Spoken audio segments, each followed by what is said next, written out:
How the conspiracy was developed in America.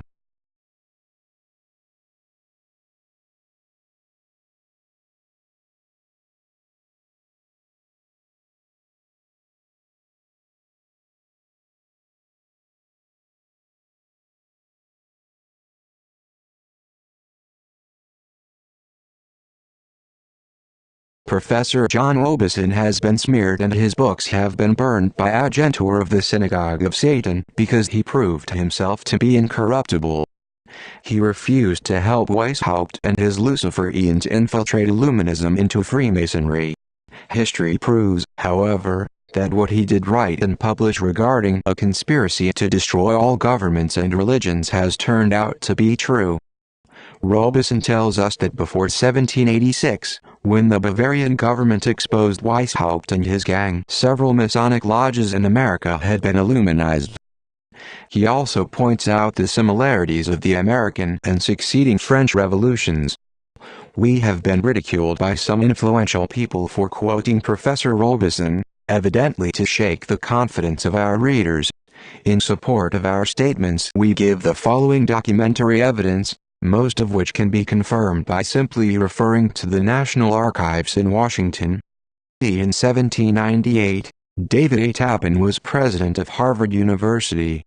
On July 19 of that year, he addressed a graduating class in the chapel at Harvard College. He warned America's future leaders of the dangers of Illuminism, which he said had infiltrated into America. He told them of the influence of the Illuminati used to bring about the French Revolution. That same year, 1798, Timothy Dwight was president of Yale. He gave Americans much the same warning in a paper entitled, "The Duty of Americans in the Present Crisis." By the time Pike entered the university as a student, Harvard was being brought under the control of the Illuminati.25. Also, in 1798 Jedediah Morse preached his Thanksgiving Day sermon on the Illuminati and their Masonic affiliations. Still in the same year, John Wood exposed the Clintonian faction of the Society of Columbian Illuminati. In 1799, John Cousins Ogden wrote an article, "A View of New England Illuminati, who are indefatigably engaged in destroying religion and government in the United States under feigned regard for their safety."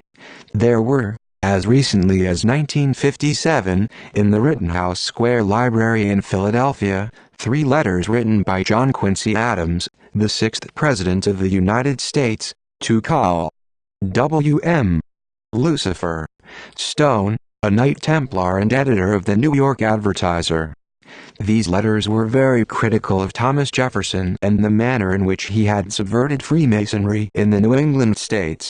Adams knew of what he was writing, because he had been mainly responsible for organizing the lodges into which Jefferson infiltrated his Illuminati.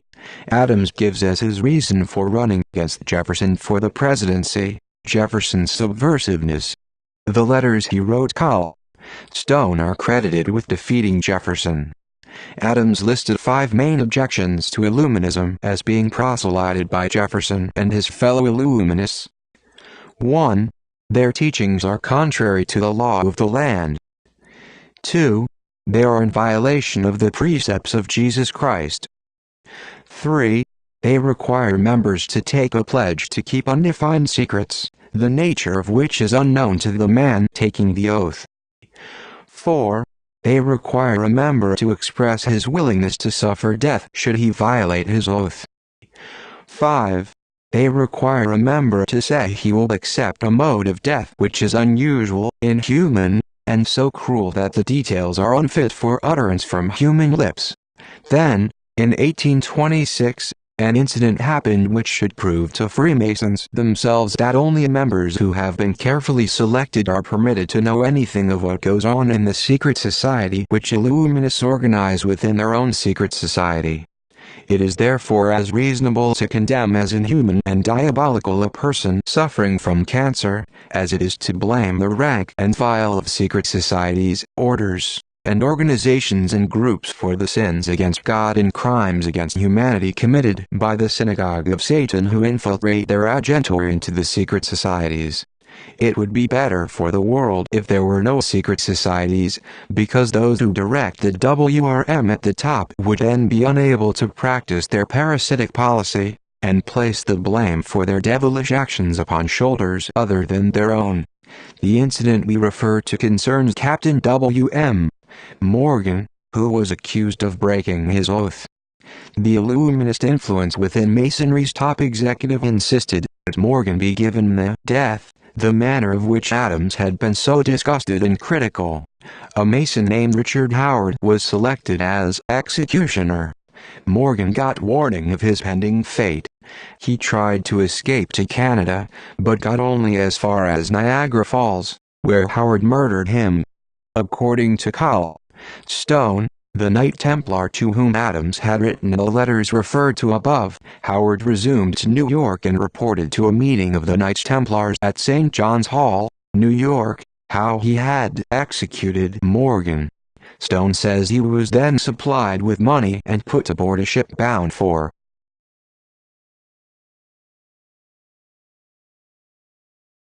Liverpool, England. Stone's statements are published in his Letters on Masonry and Anti-Masonry. What Stone exposed regarding Morgan is confirmed in an affidavit taken by Avery Allen when he seceded from the Knights Templar of New Haven, Connecticut. He swore that Richard Howard had confessed himself to have been the executioner of Morgan. Masonic records prove that when these repulsive facts became known in Masonic circles, a terrific reaction set in. Approximately 1,500 lodges in the United States surrendered their charters.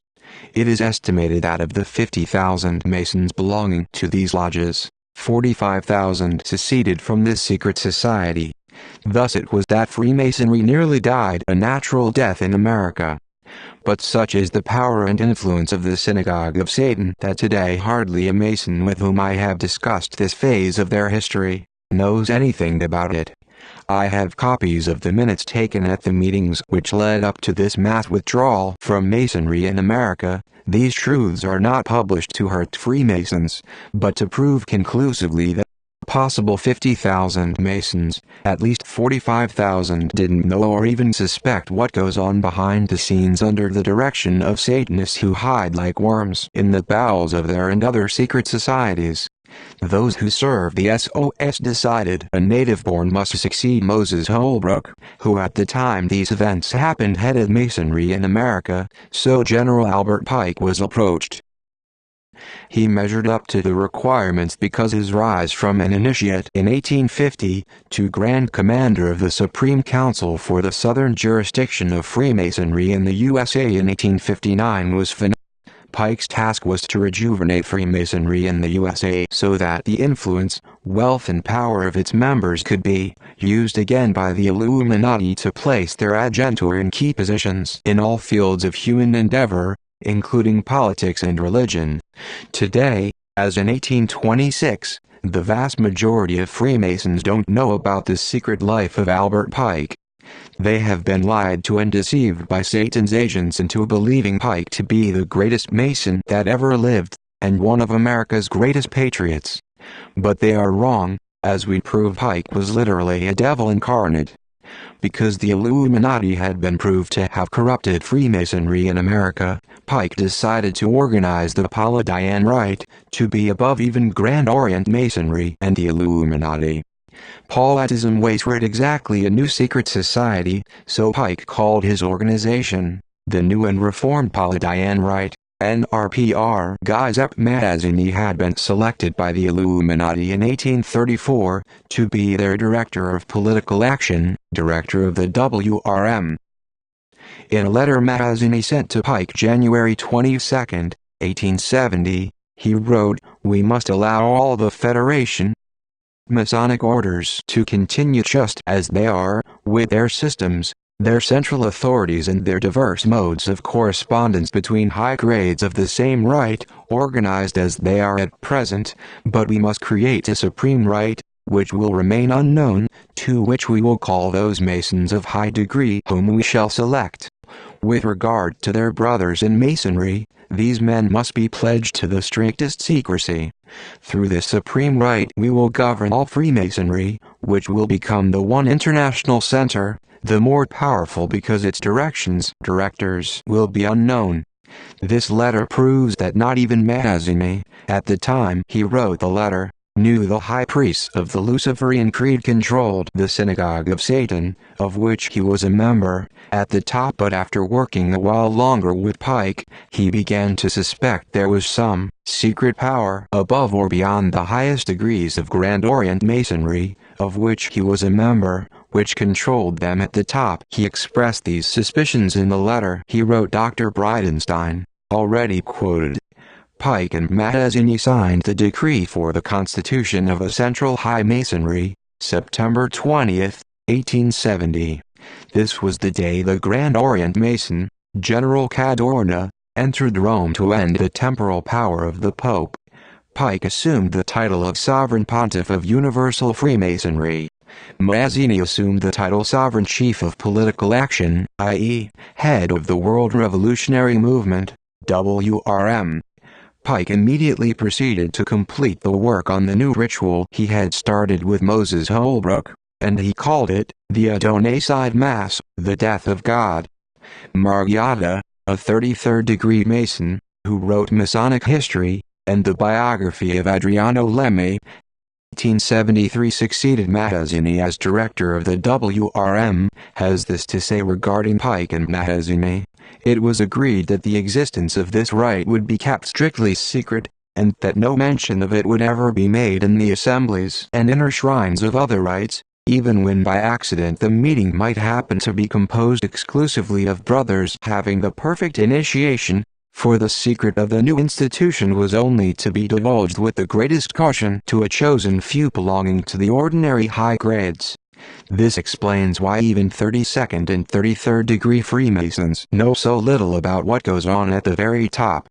Margiotta also states that 33rd degree members of the Scottish Rite are carefully selected for initiation into the Palladian Rite because of their extensive international ramifications. 33rd degree Masons are specially privileged to visit and take part in the rituals of other Masonic lodges throughout the world. Those who become members of Palladism recruit others. That is why the Supreme Rite created its triangles, the name.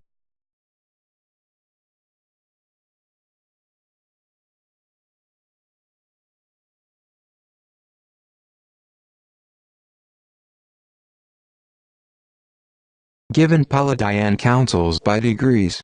These are established on a firm basis. The lowest of the initiates are brothers long tested in ordinary Masonry, and proved to have defected from God in Christianity. Margiotta adds, one will better understand these precautions knowing that Palladism is essentially a Luciferian rite. Its religion is Manichaean Neo-Gnosticism, teaching that the divinity is dual, and that Lucifer is the equal of Adonai, with Lucifer the god of light and goodness struggling for humanity against Adonai the god of darkness and evil. 26 As Lucifer's sovereign pontiff on earth, Pike was the president of the Supreme Dogmatic Directory, assisted by 10 ancients of the Supreme Council of the Grand Orient. Pike's Supreme Grand College of Emeritus Masons, Palladian Rite, accepted the Adonai-Side Mass, sometimes referred to as the Black Mass, as the ritual for the new and reformed Palladian Rite. Mazzini was sent a copy of the ritual. He was high in his praise of Pike, as his articles published in La Roma del Popolo prove. With these preliminaries completed, Pike and his assistants organized with a supervisory triangle, or council, in Rome, Italy, to direct the WRM in all its many phases. He placed Mazzini in charge. After Mazzini's death, he made Lemmi Supreme Director. Pike organized another supervisory council in Berlin. He called it the Supreme Dogmatic Directory. It was kept functioning by means of a constantly renewed committee of 7, selected from the Supreme Council, Grand Encampments, Grand Orients, and Grand Lodges of the world. 2 delegates looked after propaganda and finance. The director of propaganda was also director of intelligence, keeping the other 2 supervisory directors and the sovereign pontiff fully informed regarding important news and events gathered into the central clearinghouse, from the millions of pairs of eyes which their agentor control throughout the world. They boast that not even a minor piece of legislation can be put through any parliament without them having full knowledge of it, and giving approval. The financial agent draws up a general balance sheet of all rights, in all countries, working with an accountant as a sworn expert under his orders. Under the Sovereign Directory in Charleston, South Carolina, and the Executive of Political Action in Rome, Administrative Dogmatic Council in Berlin come the 23 Grand Central Directories, which are bureaus or councils established in Europe, Asia, Africa, Oceania, and North and South America.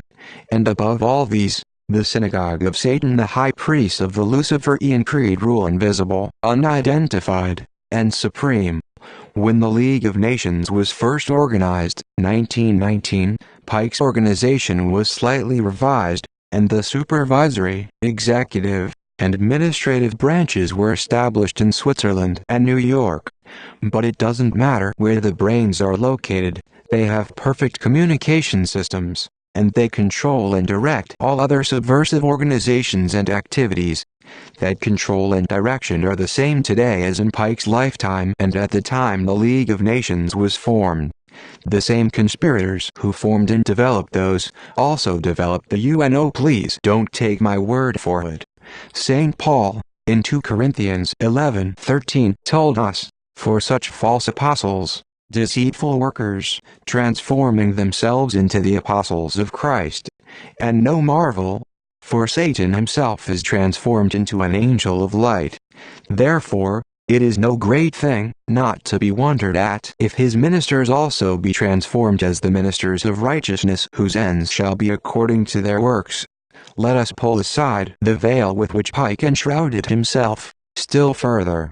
I am aware that Dr. Battelle, author of Lady Able XLXECICLE, has been accused of publishing misstatement as facts on various occasions, but that does not mean he was always lying and publishing untruths. What he has to say regarding Pike and his occultism on page 360 of the above publication is confirmed in Occult Theocracy on page 223. Queensboro. Further confirmation is to be found in the Masonic Library in Charleston, South Carolina.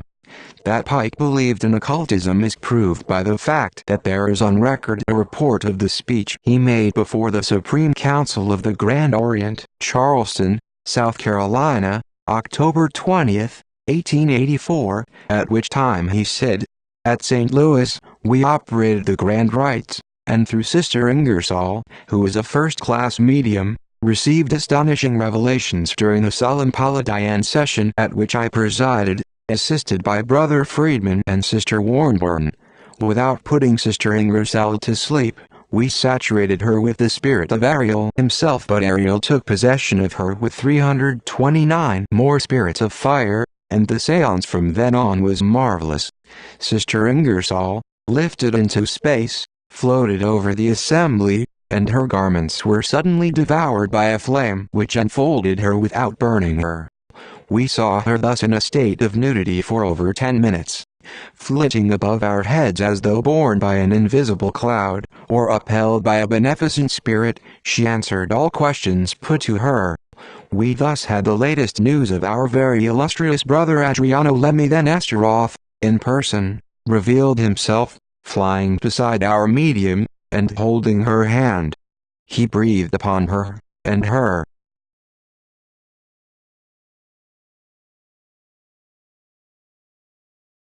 clothes, returning from nowhere, clothed her again. Finally, Astaroth vanished, and our sister fell gently onto a chair, where, with her head thrown back, she gave up Ariel and the 329 spirits who had accompanied him. We counted 330 exhalations in all at the end of this experience. Pike's claimed that he was able to talk with Lemmy, his director of political action located in Italy, during a say, combining acute accent and held in St. Louis, caused me to do some further digging. I knew that those conducting seances often resorted to fakery to deceive those in attendance into believing they had supernatural powers.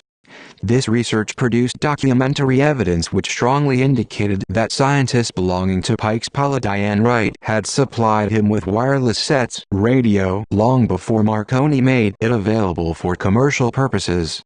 I had always wondered why Marconi was given such strong opposition when he tried to make his discovery available to the general public. Investigation indicates that the opposition originated with men who had been closely associated with Pike prior to his death in 1891. In the background of the opposition was Gallatin Mackay, who succeeded Pike as head of Universal Masonry and Pauladism. Documentary evidence exists which records Pike's ability to contact and speak with the heads of his supervisory councils, regardless of where they happened to be located. He always used a code. He referred to the box he used while conducting these conversations as Arcula Mystica, the magic box. Obviously he and the heads of his 26 councils were connected together by wireless radio long before Marconi made his discoveries. There is evidence to prove that Pike's set did pass to Gallatin Mackay after he died. Therefore it is likely Pike used wireless telegraphy during the say, combining acute accent ANSs he directed in St. Louis. Pike and his supervisory directors of the WRM Paladin councils all used code names, as had Weishaupt and his head Luminous before him. Pike and his Supreme Council in Charleston was known as Ignis, the code word for sacred fire or divine endeavor.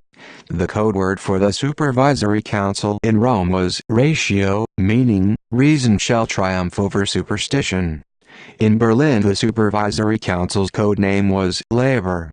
It is interesting to note that the head of the Berlin Council, and the one in control of the Paladin treasury during Pike's time, was Gerson Bleitroder, a man who has been proven to be one of the highest and most trusted agents of the House of Rothschild. It is obvious that while Pike was high priest of the Luciferian ideology, and thus controlled the activities of the Synagogue of Satan, the Rothschilds, through Bleitroder, controlled the purse strings of the Paladin Right.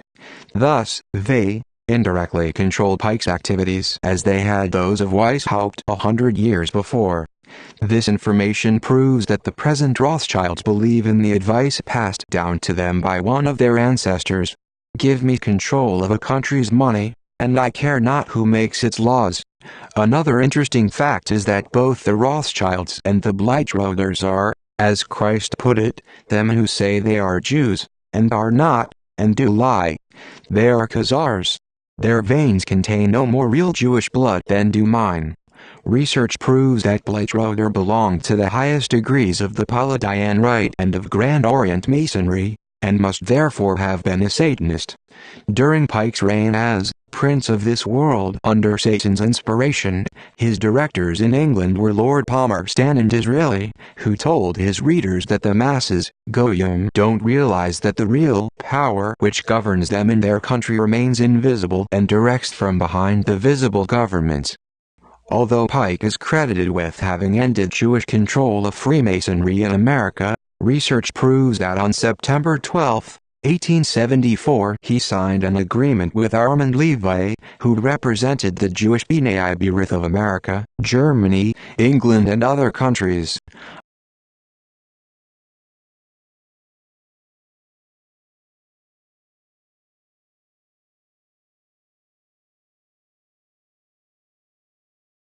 Its international headquarters were set up in a big building on Valentinskampstrasse, Hamburg, Germany.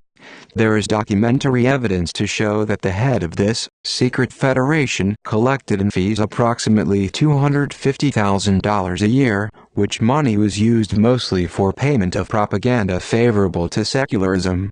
It is safe to say that the lesser Jew doesn't know any more about what is going on behind the scenes among those who control Judaism ATTHETOP than do Masons up to the 33rd degree, or the vast majority of the Goyim.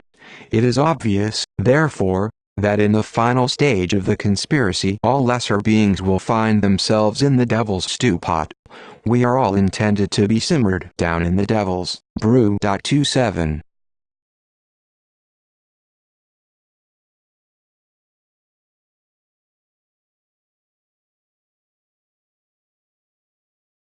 Pike's military blueprint, as given to Mazzini and passed on to Lemay, was as simple as it proved effective. Using the 26 triangles, or councils of the Paladian Rite, those who directed WRM at the very top were to foment 3 world wars and 3 major revolutions. These were to be so directed that all remaining governments would be reduced to such a state of weakness and economic ruin, that the people would clamor for a world government as the only solution to their many and varied problems. After 3 global wars and 2 major revolutions, the United States would remain the only world power, but during the Third Revolution, which Pike said would be the greatest social cataclysm the world has ever known, the United States was to be disintegrated by internal treachery, and fall into the hands of the Luciferian conspirators, like overripe fruit. Pike set forth quite clearly that World War I was to enable the directors of the WRM to subjugate Russia and turn that empire into the stronghold of atheistic communism. This was accomplished with the first major revolution in 1917. Communism and Nazism were to be used, together with anti-Semitism, to enable the directors of the WRM to foment World War II. This was to end with the destruction of Nazism as a world power, because it would, by then, have served its purpose. The sovereign state of Israel was to result from World War II, as was also the United Nations. Political Zionism was to be used to enable the directors of the WRM to foment World War III, by playing up the real and supposed differences between Israel and the Arab states. World War II was to end with communism taking over control of most of the Far East. Sufficient territory was to be kept free so that communism in Russia and China could be kept in check, or contained, until the Synagogue of Satan were ready to use it in the final stage of the Luciferian conspiracy. Communism was to be organized and also kept in check in all the remaining nations until the directors of the WRM decided it was time to throw all communists and all non-communists at each other's throats. Pike explained all this to Mazzini in his letter dated August 15, 1871. This program has been carried out exactly as Pike intended. He simply applied his military genius to put Adam Weishaupt's plan in effect. Thus the people on this planet are involved in the semi-final phase of the Luciferian conspiracy. After Pike died, Mackay took over.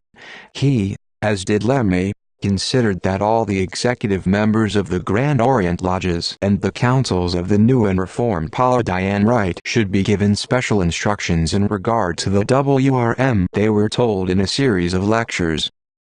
1. What Weishaupt's revised plans called for. 2. How the world revolutionary movement had progressed since 1776. 3. The purpose of political intrigue going on at the time, i.e., 1889 to 1903. 4. What was intended should happen to bring the conspiracy to its successful conclusion, a one-world government, the powers of which they would usurp. The lectures were prepared by Pike or writers who had been inspired by Pike's revolutionary ardor. These lectures were delivered by high-degree members of the Paladian Rite, over a period of days, or nights, to gatherings of selected adepts who met in the lodges of the Grand Orient or New Paladian Rite throughout the world. It was a copy of these lectures, slightly altered to give them a Zionist touch, which fell into the hands of Professor Satan, Nihilus, and which he published as the Jewish Peril. There is plenty of evidence available to prove these lectures were being delivered as early as 1885. As invariably happens, despite the greatest security precautions, information regarding the delivery of these lectures, and their purpose, to develop the conspiracy to the final social cataclysm, leaked out. The plot to develop the world revolutionary movement to its final state, as explained by Pike to Mazzini in his letter dated August 15, 1871, was discussed by several publications, 2 of which were Le Politisme, by Margiotta, p. 186, published in 1895, and in Lady Abel Xixed, published in 1896. The lectures in their entirety were published by the Russian newspaper Moskovsky Vedomosti during the winter of 1902-1903, and again by the Russian newspaper Snamja in August of 1903. The point I am trying to make in this, the first meeting of the learned elders of Zion to discuss political Zionism, as we know it today, took place in Basel, Switzerland, in 1897. The origin of the Luciferian conspiracy dates back to before Zionism was even mentioned in the Bible. The first series of lectures are in no way different from Weishaupt's revised version of the plot as exposed in 1786. How the plot was developed from 1786 to 1886 is told in the second series of lectures, and in no way differs from lectures delivered by Pike and his top officials between 1870 and 1886.